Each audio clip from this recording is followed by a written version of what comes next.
Suspense junction.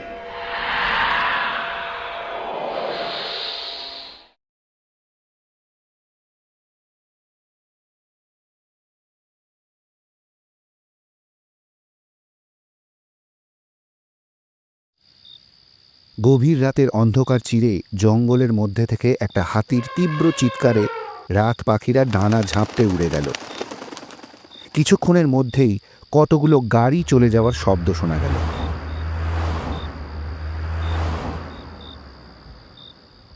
তারপর আবার সব চুপচাপ, শুধু ঝিঝি পোকার আওয়াজ শোনা যাচ্ছে।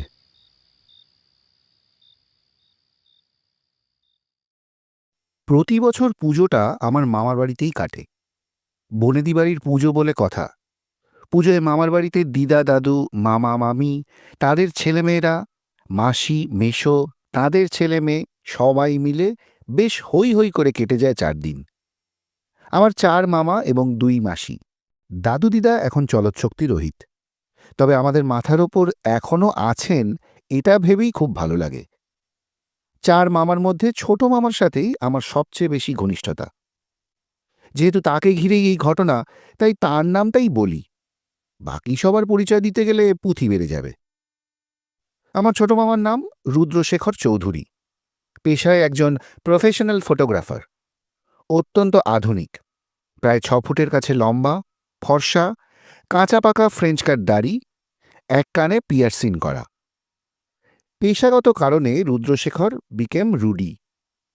ছবি তোলার নেশাটা মামার ছোটবেলা থেকেই, মানে জবে থেকে সে হাতে ক্যামেরা পেয়েছে। দাদুর দৌলতে লালবাজার গোয়েন্দা দপ্তরের সাথে রীতিমতো ওঠা বসা আছে। দাদু ছিলেন গোয়েন্দা বিভাগের উচ্চপদস্থ অফিসার। ছোট মামার দুটো জিনিস খুব স্ট্রং। এক হলো তার অবজারভেশন, আর 2 তাঁর স্মৃতিশক্তি। ও হ্যাঁ, আরেকটা কথা, মামা কিন্তু ইতিমধ্যেই কয়েকটা কেসে লালবাজারকে অনেক সাহায্য করেছে, এবং সেগুলো খবরের কাগজের হেডলাইনে আসার ফলে মামার বেশ সুনামও ছড়িয়েছে। আমি পেশায় অভিনেতা এবং গল্প লিখতে ভালোবাসি। ইচ্ছা আছে ভবিষ্যতে সিনেমা বানানোর। যাই হোক, সেসব কথা থাক, এখন ঘটনায় আসা যাক। প্রতি বছর পুজো মামার বাড়িতে কাটলেও এই বছর সেটা আর হলো না। পঞ্চমীর দিন ভোরে হঠাৎ মামার ফোন।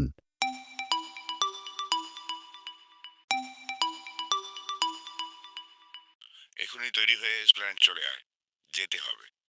আমি ওকে তুই করেই বলি, সেটাও আবার নাম ধরে। বললাম, কেন রে? কেন, কি বৃত্তান্ত সব এলে জানতে পারবি। আর হ্যাঁ, এক্সট্রা জামা প্যান্ট নিস। বলেই ফোনটা রেখে দিল। বুঝলাম শহরের বাইরে যেতে হবে, এবং সেটা বেশ কয়েকদিনের জন্য। এদিকে আমার যাওয়ার কথা শুনেই তো বাবা একের পর এক বান ছুড়ছে তার ছোট শ্যালকের উদ্দেশ্যে, আর মা তার ভগিনীসুলভ আচরণে সেগুলোকে ডিফেন্ড করছে। এর মাঝেই আমার স্নান, ব্রেকফাস্ট হয়ে গেল। 3টে উবের ক্যান্সেল করার পর 4 নম্বরটি যখন বাড়ির নিচে উপস্থিত হলো, তখন ঘড়িতে সকাল 8টা। ওদিকে রুডি ক্ষেপে বোম। বাইপাস থেকে স্প্ল্যানেড পৌঁছলাম 30 মিনিটে। রুডি বেশ রেগে আছে। আমায় বলল, এই যদি তোর 1 ঘন্টা হয়, তাহলে হাতের ঘড়িটা ফেলে দে। এরপর থেকে আর আমার সাথে কোথাও যাওয়ার চিন্তাও করবি না। বেশ খানিকক্ষণ বাগবিতণ্ডার পর গাড়ি কল্যাণী এক্সপ্রেসওয়ে ধরল। মনে মনে ভাবলাম, যতই মুখে ও বলুক, আমাকে ছেড়ে ও যাবে না। যাই হোক, এবার আসল কথা বলতো, আমরা কোথায় যাচ্ছি বাড়ির পুজো ছেড়ে, আর কেনই বা যাচ্ছি? পুরো ব্যাপারটা যদিও আমার কাছেও ক্লিয়ার নয়। আমার বন্ধু অনিকেতকে তো তুই চিনিস। হ্যাঁ, গত বছর পুজোয় আমাদের এখানে এসেছিল। এক্স্যাক্টলি। ফরেস্ট ডিপার্টমেন্টের ওর কলিগ, যার ফরেস্টের মধ্যেই বাংলো। ওর খুব ভালো সম্পর্ক তার সাথে। বিভিন্ন বিপদে আপদে অনিকেতকে অনেক হেল্প করেছেন। তার কাছে কয়েকদিন যাবৎ একটা থ্রেট কল আসছে। কেন? এই কেনটাই তো ক্লিয়ার করে বললো না। যা বাবা, না জেনে শুনেই তুই যাচ্ছিস? হ্যাঁ, দেখ, কলেজের বন্ধু, আর বলতে পারিস নিয়ারেস্ট ফ্রেন্ড। আর সে কোনো একটা দরকারে আমাকে ডাকছে, আমি তার পাশে গিয়ে দাঁড়াবো না? ভুলে যাস না, আমার যখন অ্যাক্সিডেন্টটা হলো তখন কিন্তু ওই আমার জীবন বাঁচিয়েছিল। আর দেখ, বাড়ির পুজো আনন্দ করব সেটা মানা যায়, কিন্তু ওই একসাথে বসলেই ওই বিয়ে নিয়ে চাপ দেবে, ও আমার পোষাবে না। তার থেকে সুযোগ পেয়েছি যখন কেটে পড়ি। কিন্তু ওনারা তো পুলিশেরও হেল্প নিতে পারেন। পুলিশকে বলার আগে আমাকে জানানোটা বেশি দরকার মনে করেছে ও। আমি আর কথা বাড়ালাম না, একটা সিগারেট ধরিয়ে গান চালিয়ে দিলাম। মাঝখানে কৃষ্ণনগরে লাঞ্চ করে নিলাম। এরপর গাড়ি আমার হাতে দিয়ে সিট পিছনে করে পা সামনে তুলে ঘন্টা দুয়েক টানা ঘুমোলো রুডি। প্রায় 8:30টায় আমরা এনজিপি পৌঁছলাম। রাতে জঙ্গলে যাওয়াটা বুদ্ধিমানের কাজ হবে না ভেবে রাতটা একটা হোটেলে কাটিয়ে পরদিন অনিকেত মামার বাংলোয় যাব ঠিক হলো। রাস্তার জ্যাম দেখে রুডি আগেই হোটেল বুক করে নিয়েছিল। পরদিন সকালে আমরা যখন অনিকেত মামার কটেজে পৌঁছলাম তখন বেলা 10:30। ডুয়ার্সের জঙ্গলে এই প্রথমবার আসলাম। চারদিকে জঙ্গলে ঘেরা ছোট্ট দুটো কটেজ। কটেজের ভিতরে সমস্ত মডার্ন এমিনিটিস। ফ্রেশ হওয়ার পর অনিকেত মামা পুরো ঘটনা বলল। জানতে পারলাম একটা নয়, দুটো ঘটনা, এবং সেগুলো এই রকম। অনিকেত মামার পাশের কটেজেই থাকেন তার একমাত্র প্রতিবেশী প্রণব গাঙ্গুলি। কিছুদিন হলো রিটায়ার করেছেন। সম্প্রতি উনি একটি মূর্তি পেয়েছেন, যেটি একটি বিষ্ণু মূর্তি, এবং সেটি হাতির দাঁতের। মূর্তিটির মাথায় একটা দামি হিরে বসানো। কাজেই বলাই বাহুল্য সেটি প্রাইসলেস। মূর্তিটি তিনি পেয়েছেন জঙ্গলের ভেতরে একটি রেল লাইনের ধারে। বোঝাই যাচ্ছে কোনো চোরাচালানের অংশবিশেষ। এই মূর্তিটা যে উনি পেয়েছেন সেটা কে কে জানে? অনিকেত মামা বলল যে সে ছাড়া আর কেউ জানে না। তুই শিওর আর কেউ জানে না? অনিকেত মামা বলল, আমি তো তাই জানতাম। এখন উনি যদি কাউকে বলে থাকেন এবং সেটা আমায় না বলেন, তাহলে আমি জানব কি করে? বুঝলাম। আর একটা ঘটনা? অনিকেত মামা বলল, আশপাশের গ্রামের থেকে বেশ 2-3 জন বাচ্চা মিসিং। তারা জঙ্গলে এসেছিল কাঠ কুড়োতে। দেখ, হয়তো ওয়াইল্ড অ্যানিম্যালের কাজ। অনিকেত মামা বলল, না, তাহলে টেনে নিয়ে যাওয়ার দাগ থাকতো মাটিতে। সেসব কিছুই নেই। পুলিশ কিছু করছে না? অনিকেত মামার কথায় পুলিশও রুডির মতোই বলেছে, কোনো বন্য প্রাণীর কাজ। তুই তো নিজেই ফরেস্ট ডিপার্টমেন্টে আছিস, তুই কিছু করতে পারছিস না কেন? অনিকেত মামা বলল, এর জন্যই তো তোকে ডেকে আনলাম। তোর বুদ্ধি আর আমার ব্যাকআপ, এই 2 কাজে লাগিয়ে যদি কিছু করা যায়। ওকে, তাহলে প্রণববাবুর সাথে কথা বলি চল। আমরা 3 জন প্রণববাবুর কটেজে গেলাম। অনিকেত মামার কটেজের গেট থেকে বেরিয়ে 4-5 পা এগিয়েই সামনে বড় গেট। গেট খুলে ভেতরে একটা বড় লন, তারপরেই সিঁড়ি দিয়ে উঠে বারান্দা এবং ঘর শুরু। ভেতরে গিয়ে দেখি উনি চা খাচ্ছেন।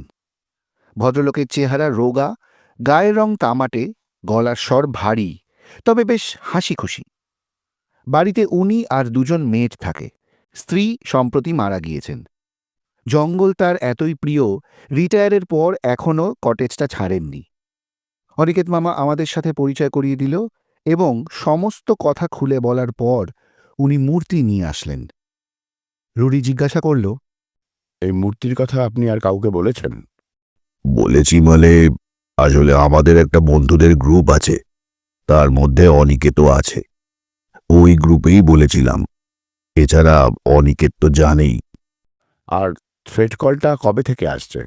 ওটা কি একই নাম্বার থেকে আসছে না বিভিন্ন নাম্বার থেকে? মূর্তিটা পাওয়ার পর থেকে বিভিন্ন নাম্বার থেকে কল আসছে। ঠিক আছে, আপনি নাম্বারগুলো আমায় দিন। আর যদি আপনার কোনো অসুবিধে না থাকে তাহলে মূর্তিটা আমার কাছে কদিন রাখবো। না না, অসুবিধা কেন হবে? মূর্তিটা তো আমি পুলিশকেই দিয়ে দেব, ঠিকই করে রেখেছি। এখনই পুলিশকে দেওয়ার দরকার নেই। আরও কিছু কথাবার্তার পর আমরা প্রণববাবুর কটেজ থেকে ফিরে এলাম। দুপুরে খাবার খেয়ে বিছানায় গাটা এলাতেই গভীর ঘুমে আচ্ছন্ন হয়ে গেলাম দুজনেই। প্রায় 5টা বাজে অনিকেত মামার হাউস হেল্প গোপাল চা নিয়ে এলো। আমাদের কটেজে ইতিমধ্যেই আলো জ্বলে গেছে। একই মেঘলা ছিল সারাদিন, তার মধ্যে জঙ্গল। 5টা বাজতে না বাজতেই চারিদিক অন্ধকার হয়ে গেল। বাড়িতে ভিডিও কলে কিছুক্ষণ কথা বললাম। অনিকেত মামা বেরিয়েছিল অফিসে। ফিরে এসে আমাদের সাথে গল্পে যোগ দিল। অনিকেত, তোদের এই বন্ধুদের গ্রুপটা কজনের? অনিকেত মামা বলল, আমি আর প্রণববাবু বাদে ৩ জন। 2 জন আমার সিনিয়র, একজনের নাম অজয় কর আর আরেকজনের নাম সুশান্ত সামন্ত। আর আরেকজন শাসক দলের লোক, এলাকায় বেশ খ্যাত, নাম সমীর মণ্ডল। তবে উনি সবসময় আসেন না। তাই সমীর মণ্ডল কুখ্যাত না বিখ্যাত সেটা একটু খোঁজ নে, আর বাকি দুজনের সম্পর্কেও একটু খোঁজ লাগা। যদি কিছু জানতে পারিস তবে খেয়াল রাখিস এরা যেন টের না পায়। অনিকেত মামা চেঞ্জ করবে বলে নিজের ঘরের দিকে চলে গেল।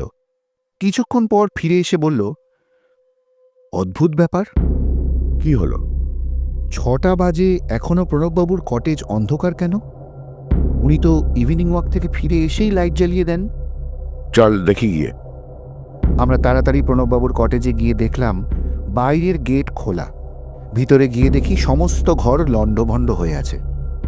একটা গোঙানির আওয়াজ পেয়ে আমরা তাড়াতাড়ি আওয়াজটাকে ফলো করে গিয়ে দেখি একটা ঘর বাইরে থেকে হ্যাশবল টানা। ঘর খুলে দেখলাম প্রণববাবুর কাজের লোককে কেউ বা কারা চেয়ারের সাথে হাত পা বেঁধে মুখে কাপড় গুঁজে দিয়ে গেছে। তাড়াতাড়ি তার মুখ হাত পা খুলে জল খাইয়ে জিজ্ঞাসা করা হলো কে এসেছিল। সে কারোর মুখ দেখতে পায়নি, সবার মুখ গামছা দিয়ে ঢাকা ছিল। তবে এটা আমরা ভালোই বুঝতে পারলাম যে মূর্তির জন্যই এত কিছু। কিন্তু প্রণববাবু এবং আরেকজন কাজের লোককে কোথাও দেখা গেল না। প্রণববাবুর ফোন নেটওয়ার্ক কভারেজের বাইরে বলছে। আমাদের টেনশন হতে শুরু করেছে। ভদ্রলোক এত দেরি কখনোই করেন না। অনিকেত মামা এবং ওনার কাজের লোকও তাই বলল। বাইরে শুরু হলো বৃষ্টি। এই বছর নর্থ বেঙ্গল বৃষ্টিতে রেকর্ড করেছে। অনিকেত মামা অফিসে ফোন করে সমস্ত ঘটনা বলল। সুশান্তবাবু আশ্বাস দিলেন উনি লোক পাঠাচ্ছেন খোঁজ নিতে, কিন্তু যা বৃষ্টি শুরু হয়েছে তাতে কতটা কি করা যাবে সেটাই দেখার। আর তার মধ্যে রাত হয়ে গেছে। আমরা ছাতা নিয়ে বেরোতে চাইলে অনিকেত মামা বাধা দিল। বলল আমাদের কটেজ থেকে 1-1.5 কিলোমিটার গেলেই ঘন জঙ্গল এবং কোর এরিয়া শুরু হয়ে যাচ্ছে, রিস্ক নেওয়াটা ঠিক হবে না। অজয় কর এবং সমীর মণ্ডলকে ফোন করা হলো বাই এনি চান্স ওনাদের সাথে দেখা হয়েছে কিনা, কিন্তু ওনারাও কিছু জানেন না এই ব্যাপারে। মারাত্মক চিন্তার বিষয় হয়ে দাঁড়ালো। ভদ্রলোক গেলেন কোথায়? কোনো বিপদ হলো না তো? আরেকজন কাজের লোকই বা গেল কোথায়? সেদিন রাতটা দুশ্চিন্তার মধ্যে কারোরই খাওয়া ঘুম ঠিকমতো হলো না। পরদিন ভোরের আলো ফোটার সাথে সাথেই আমরা বেরিয়ে পড়লাম।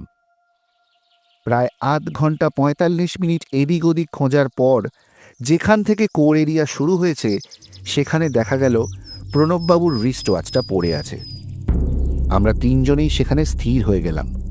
তাড়াতাড়ি আমরা ফরেস্ট অফিসের দিকে হাঁটতে লাগলাম। মিনিট 15 হাঁটা পথ।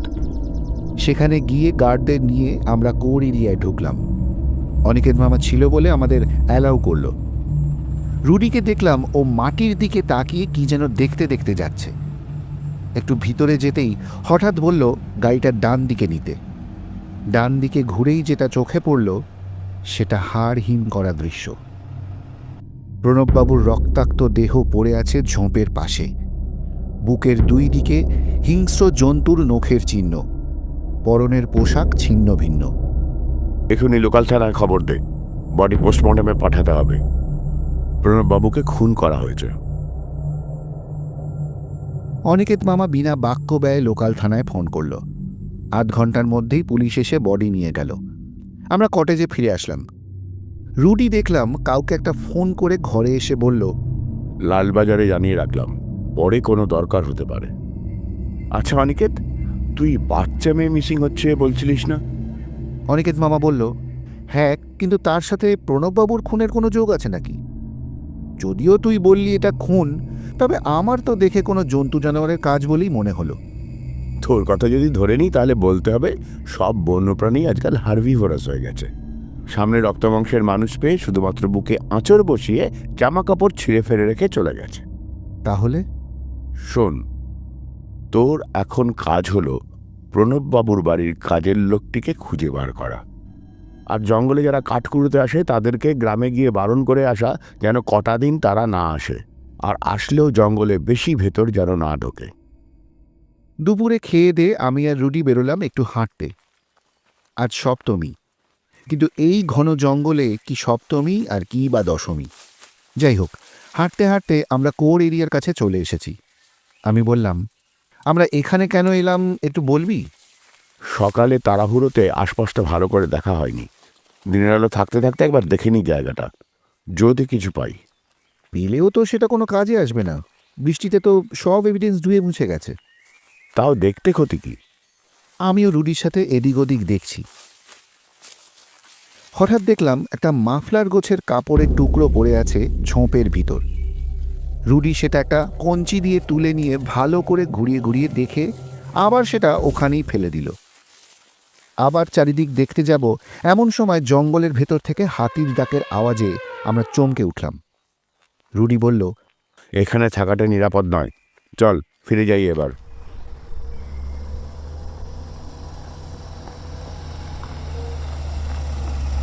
আমরা ফিরে আসছি এমন সময় একটা গাড়ি আমাদের ক্রস করে খানিকটা গিয়ে দাঁড়িয়ে পড়ল। মুখ বাড়িয়ে গাড়িতে উঠে আসতে বলল। পরিচয় হওয়ায় জানতে পারলাম ওনার নাম অজয় কর। আমাদের কথা অনিকেত মামা বলেছে ওনাকে। উনি আমাদের জঙ্গলে এইভাবে হুটহাট বেরোতে বারণ করলেন। হাতির ডাকের কথাটাও বলতে ভুললেন না।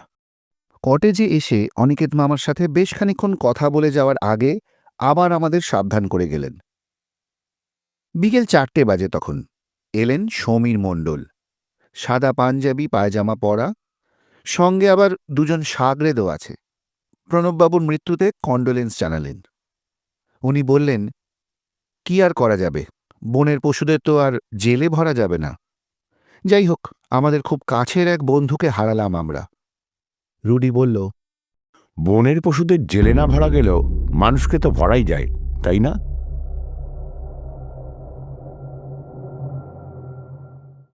সমীরবাবু জিজ্ঞাসার দৃষ্টিতে একবার রুডির দিকে, তারপর অনিকেত মামার দিকে তাকালো, কিন্তু কিছু বলল না। ঘটনার পর 2 দিন কেটে গেল, এখনো কোনো ক্লু পাওয়া যায়নি। অনিকেত মামা গ্রামে গিয়ে বলে এসেছেন জঙ্গলের মধ্যে কাউকে না যেতে, তবে প্রণববাবুর কাজের লোকটিরও এখনো কোনো সন্ধান পাওয়া যায়নি। যে ঠিকানা জানা ছিল আরেকজন কাজের লোকের, সেই ঠিকানাও ভুল। রুডি বলল, ইমিডিয়েট লোকটির নামে লুকআউট নোটিশ জারি করতে হবে, কান টানলেই মাথা আসবে। রুডি লালবাজারের কানেকশন কাজে লাগিয়ে পোস্টমর্টম রিপোর্ট তাড়াতাড়ি বার করে নিয়েছে। তাতে স্পষ্ট ধারালো নখের আঁচড়, কিন্তু কোনো জংলি জানোয়ারের কাজ নয়, বা বডির কোথাও জংলি জীবের কোনো চিহ্নই নেই। এবং সবথেকে বড় ব্যাপার, মাথার পিছনে ব্লান্ট ইনস্ট্রুমেন্ট দিয়ে বাড়ি মারায় তার মৃত্যু হয়েছে। রুডি, অনিকেত মামা আর আমি জঙ্গলের মধ্যে দিয়ে হেঁটে হেঁটে ফিরছি। দিনের আলো আছে এবং সঙ্গে একজন ফরেস্ট গার্ডও আছে। এদিকটা অতটা ভয় নেই, দুদিকে জঙ্গল আছে ঠিকই, কিন্তু ফাঁকা ফাঁকা। রুডি অনিকেত মামাকে বলল, আর দেরি করা ঠিক হবে না অনিকেত, এবার একটা কিছু করতেই হবে। হঠাৎ আমাদের চমকে দিয়ে ফরেস্ট গার্ডটা বলল, आप लोग प्रणब बाबू के मेट को ढूंढ रहे थे ना? उनको कल मैंने देखा है जंगल के दक्षिण दिशा की तरफ जाते हुए। पहले क्यों नहीं बताया? চল অনিকেত, এখনই একবার যাই। অনিকেত মামা বলল, ওখানে তো কোর এরিয়া পড়ছে, সেখানে বেশি ভেতরে আমাদের নিয়ে যাওয়া যাবে না, বিশেষ করে হেঁটে তো একদমই না। ঠিক হলো পরদিন জিপ আর সঙ্গে 2 জন গার্ড নিয়ে ভিতরে ঢুকব। পরদিন সকালে আমরা বেরোলাম। রুডি ওর ক্যামেরাটাও সঙ্গে নিয়েছে, ক্যামেরাতে একটা টেলি লেন্সও আছে। জঙ্গলের কোর এরিয়ায় অনেকটা ভেতরে গেলাম, কিন্তু কিছুই তেমন চোখে পড়ল না। রুডি কিছু জঙ্গলের ছবি তুলল শুধু। কিছু না পেয়ে যখন ফিরে আসছি, এমন সময় রুডি জিপ দাঁড় করাতে বলল। ক্যামেরায় জুম করে দেখে অনিকেত মামাকে বলল, অনিকেত, ওই দিকটায় একটা পোড়ো বাড়ির মতো দেখা যাচ্ছে, ওটা কি রে? অনিকেত মামা এবং বাকি 2 জন গার্ডও বাড়িটা সম্বন্ধে কিছু বলতে পারল না। ড্রাইভার দাদা বলল ওটা ফরেস্ট রেস্ট হাউস ছিল বহু যুগ আগে, এখন ওটা আর ব্যবহার হয় না। গাড়ি খানিকটা দূরে গেলেও অত ভেতরে যাবে না, সুতরাং যেতে হলে পায়ে হেঁটে যাওয়া ছাড়া উপায় নেই। আমরা জিপে করে যতটা সম্ভব যাওয়া যায় ততটা গেলাম। তারপর পায়ে হেঁটে খানিকটা যাওয়ার পর দূর থেকে দেখলাম একটা লোক বাড়িটার গেটে তালা দিয়ে আমরা যেদিকে দাঁড়িয়ে আছি তার অপোজিটে চলে যাচ্ছে হেঁটে হেঁটে। আমরা এবার বাড়িটার দিকে এগিয়ে গেলাম। বাড়িটার চারিদিক থেকে জানলা দরজা সব বন্ধ। রুডি আমাদের দাঁড়াতে বলে লোকটা যেদিকে গেছে সেই দিকে চলে গেল। ফরেস্ট গার্ড দুজন বারবার তাড়া দিচ্ছে এখান থেকে তাড়াতাড়ি ফিরে যাওয়ার জন্য, কিন্তু রুডিকে ছাড়া আমরা ফিরে যাই বা কী করে? মিনিট 15-20 পরে রুডি ফিরে আসলো।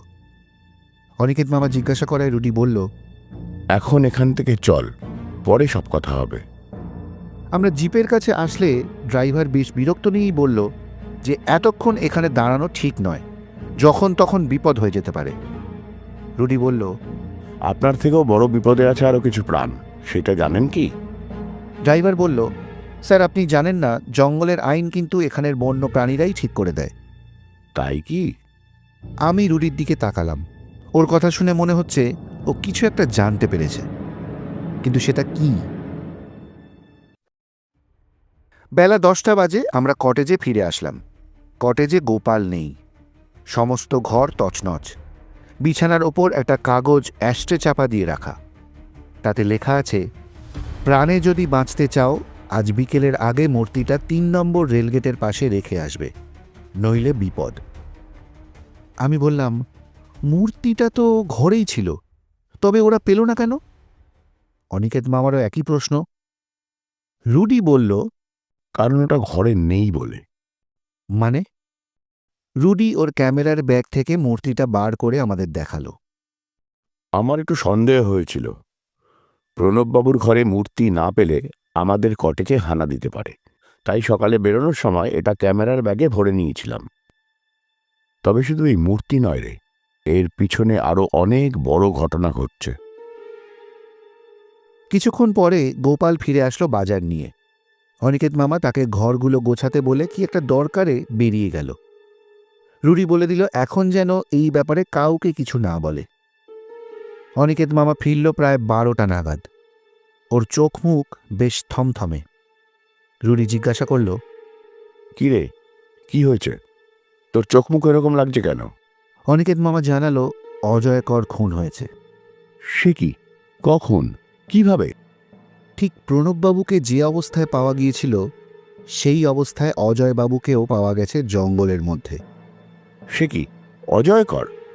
উনি কি তাহলে কিছু জানতেন বা জানতে পেরে গেছিলেন, নাকি উনি নিজেও জড়িত? অনিকেত, তুই নেক্সাসের সম্পর্কে কতটা জানিস? প্লিজ লুকোস না কিন্তু, you may be their next target. Aniket মামা বলল সে সম্পূর্ণ অন্ধকারে, কিছুই জানে না। রুডি অনিকেত মামার ড্রাইভারকে নিয়ে জিপে করে বেরিয়ে গেল। জানি কোথায় যাচ্ছে জিজ্ঞেস করে কোনো লাভ হবে না, তাই অনিকেত মামা জিজ্ঞেস করতে গেলে ইশারায় থামিয়ে দিলাম। রুডি যাওয়ার আগে কিছু কথা বলে গেল। ও বেরিয়ে যাওয়ার বেশ কিছু পরে বাংলোর ভিতর থেকে দেখতে পেলাম বেশ কিছু অচেনা লোক এদিক ওদিক রয়েছে। দেখে মনে হচ্ছে যেন লুকিয়ে রয়েছে। বাংলোর দরজা বন্ধ। আমাদের বাইরে বেরোনোর উপর কড়া নিষেধাজ্ঞা রয়েছে রুডির। ঘরের ভিতর থেকেই মোবাইলে ছবি তুলে রুডিকে হোয়াটসঅ্যাপে পাঠিয়ে দিলাম, কিন্তু কোনো উত্তর পেলাম না। ঘন্টা 2 হয়ে গেছে, রুডির কোনো খবর নেই। এদিকে গোপাল দুপুরের খাবার রেডি করে টেবিলে গুছিয়ে রেখে বলল যে সে ফোন করতে গেলে তার ফোন লকড বলছে। তার আজ বাড়ি যাওয়ার কথা, বেরোনোর জন্য ছটফট করছে। এমন সময় রুডি ফিরে এলো। গোপাল রেডি হয়েই ছিল। দরজা খুলে রুডির ঢোকার পরেই সে বেরোতে যাবে, আচমকাই কয়েকটা লোক এসে জোর করে তাকে তুলে নিয়ে গেল। আমি আর অনিকেত মামা চিৎকার করে পিছনে ধাওয়া করতে যাব, এমন সময় রুডি আমাদের বাধা দিয়ে নিশ্চিন্তে হাত মুখ ধুয়ে খাবার টেবিলে এসে বসল। আচমকা ঘটে যাওয়া ব্যাপারটায় বেশ আশ্চর্য হলাম। অ্যাজ ইউজুয়াল অনিকেত মামা প্রশ্ন করেও কোনো উত্তর পেল না। বিরক্ত হয়ে খাবার সার্ভ করার উদ্যোগ নিতে যাবে, তখনই রুডি বাধা দিল। এমন সময় অনিকেত মামার ড্রাইভার বিনয় ব্যাগের থেকে 2টো টিফিন ক্যারিয়ার বের করে টেবিলের ওপর রেখে চলে গেল। হঠাৎ 2জন লোক এসে টেবিলের ওপর গোপালের তৈরি করা বাসনে রাখা খাবারগুলো বিভিন্ন পাত্রে ভরে একটা সিজার লিস্ট অনিকেত মামার দিকে এগিয়ে দিল সাইন করার জন্য। ব্যাপারগুলো এত তাড়াতাড়ি ঘটে যাচ্ছিল যে কি হচ্ছে কেন হচ্ছে, ব্যাপারগুলো এত তাড়াতাড়ি ঘটে যাচ্ছিল যে কি হচ্ছে কেন হচ্ছে জাস্ট মাথার উপর দিয়ে বেরিয়ে যাচ্ছিল। রুডি এতক্ষণ কোনো কথা বলেনি, শুধু ইশারায় কাজ সেরেছে। অনিকেত, গোপাল তোর এখানে কতদিন আছে? অনিকেত মামা বলল, দিন 15 আগের লোকটা কাজ ছেড়ে দেশে যাওয়ার সময় ওকে দিয়ে যায়। এবার যা যা বলছি সেগুলো মন দিয়ে শোন অ্যান্ড ডু ইট অ্যাকর্ডিংলি। খাওয়া দাওয়া শেষ করে আমি আর রুডি বেরোলাম চিরকুটে লিখে রাখা ইনস্ট্রাকশন মতো 3 নম্বর রেলগেটের কাছে মূর্তিটা রেখে আসার জন্য। রুডি একটা ব্যাগে মূর্তিটা নিয়ে নিয়েছে। আমরা হেঁটেই যাচ্ছি গন্তব্যের দিকে।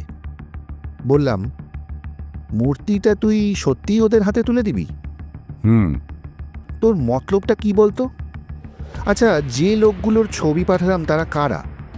তাছাড়া মূর্তিটা হাতে পেয়ে আমাদের যদি ওরা আটকে রাখে? তোর সব প্রশ্নের উত্তর সময় মতো নিজেই পেয়ে যাবি। এখন চুপচাপ চল। আমরা কিছুক্ষণের মধ্যেই গন্তব্যে পৌঁছে গেলাম এবং জায়গা মতো রুডি মূর্তির ব্যাগটা রেখে দিল। কাছাকাছি কাউকেই চোখে পড়ল না। তাহলে মূর্তিটা নেবে কি? জায়গাটা একদম নির্জন। জঙ্গলের বুক চিরে রাস্তাটা চলে গেছে শিলবাড়ি শহরের দিকে। আমরা অনিকেত মামার বাংলো থেকে ভিতরের রাস্তা দিয়ে এসে বড় রাস্তায় উঠেছি। শহরের দিক থেকে একটা জিপ এসে দাঁড়ালো রেলগেটের অন্যদিকে।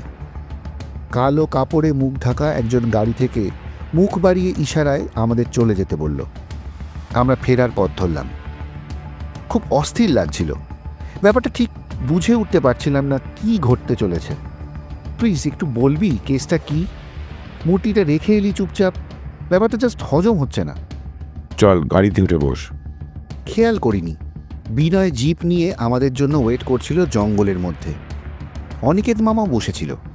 আমরা জিপে ওঠার পর অনিকেত মামা জানালো রুডির কথা মতো সব কাজ হয়ে গেছে। জঙ্গলের পথ ছেড়ে আমাদের জিপ বড় রাস্তায় উঠতে দেখতে পেলাম জঙ্গলের পোড়ো বাড়ির দিক থেকে দুটো ভ্যান রেলগেট পেরিয়ে জোরে চলে যাচ্ছে শহরের দিকে। আমাদের জিপও সেদিকে ছুটল। আরও 3-4টে জিপ ও জঙ্গলের মধ্যে থেকে বেরিয়ে আমাদের জিপের আগে ভ্যান দুটোর পিছু নিল। ওই জিপগুলোর মধ্যে বসা কয়েকজনকে চিনতে পারলাম। অনিকেত মামার বাংলো থেকে যাদের ছবি তুলে রুডিকে পাঠিয়েছিলাম। আমি রুডির দিকে তাকালাম। এবার তোর টেনশন কিছুটা রিলিজ করছি। ওই যে দুটো ভ্যান দেখলি, ওগুলোর মধ্যে মহামূল্যবান চোরাই জিনিস রয়েছে যা চমকে ওঠার মতো। আমাদের আগে ওই জিপগুলোই যাদের দেখলি তারা লালবাজারের স্পেশাল ফোর্স। ওকে, কিন্তু একটা ব্যাপার ভীষণ ক্লিশে লাগছে। তোর কাছে মূর্তি চেয়ে হুমকি দিল, তুই মূর্তিটা রেখে দিলি, আর লোকগুলো কোনো কিছু চেক না করে মূর্তির ব্যাগ নিয়ে চলে গেল এমনি এমনি। গুড। এরকম প্রশ্ন তোর মনে না আসলে হয়তো পরের বার থেকে আমার কোনো তদন্তে আর তোকে নিতাম না। Okay fine. তার মানে যাদের আসার কথা ছিল এরা তারা নয়। তাহলে ওরা কোথায়? আর এরা কি? Special force. মূর্তি নিতে যারা আসছিল তারা ওদের কবজায়। কিছুক্ষণের মধ্যেই শিলবাড়ি শহরের কাছে গাড়িটা গিয়ে যেখানে পৌঁছলো সেই জায়গাটা সম্পূর্ণ নির্জন। হাইওয়ের একপাশে জঙ্গল, অন্যদিকে চাষের জমি। একদিকে উঁচু পাঁচিল ঘেরা একটা বাড়িতে ভ্যান দুটো ঢোকার আগেই স্পেশাল ফোর্স সেগুলোকে আটক করল। গাড়ির ড্রাইভার ও খালাসিকে অ্যারেস্ট করে বাড়ির ভেতরে ভ্যান দুটো নিয়ে ঢুকে গেল, সাথে আমাদের জিপও।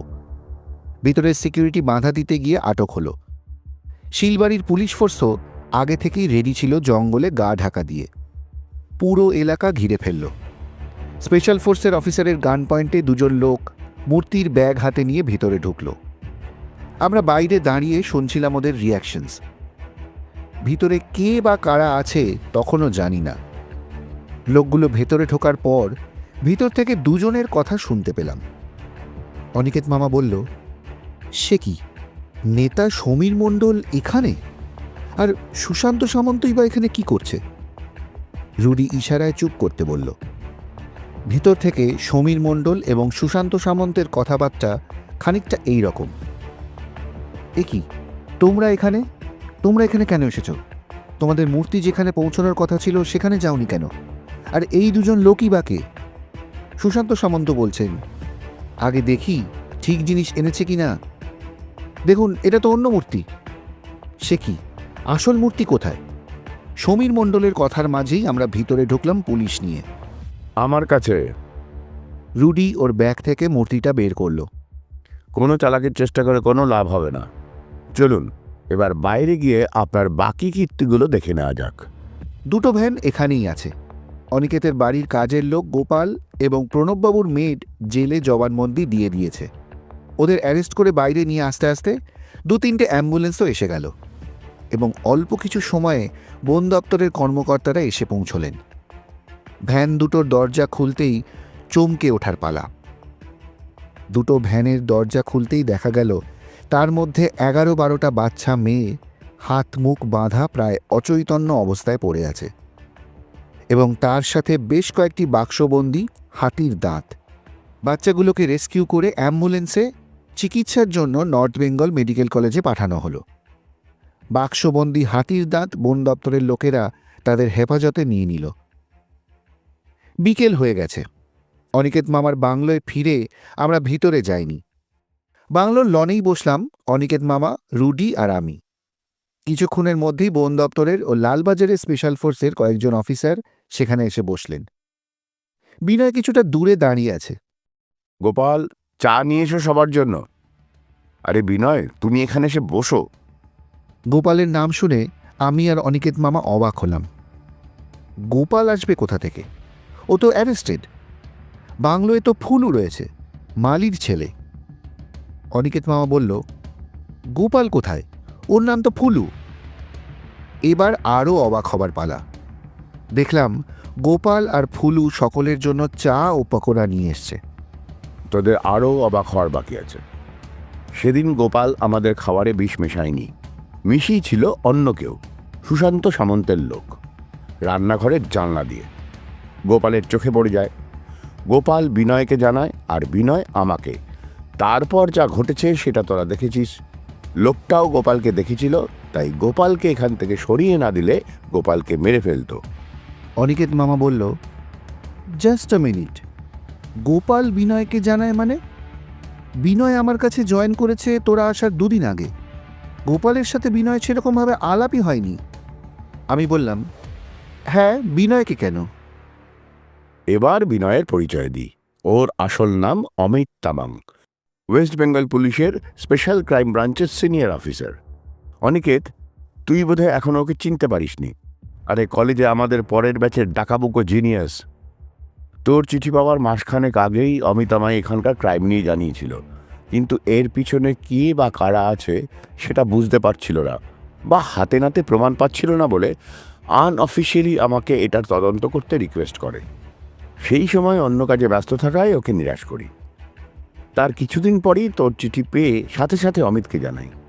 অমিত বিনয় হয়ে এখানে চলে আসে। এমএলএ সমীর মণ্ডলের কাছে কি কোনো খবর ছিল না? প্রথম দিন ওনার সাথে আলাপের সময় আমার মনে হয়েছিল উনি বোধহয় আমাদের সন্দেহ করছেন। রাজনৈতিক নেতারা নিজেদের ছায়াকেও বিশ্বাস করে না।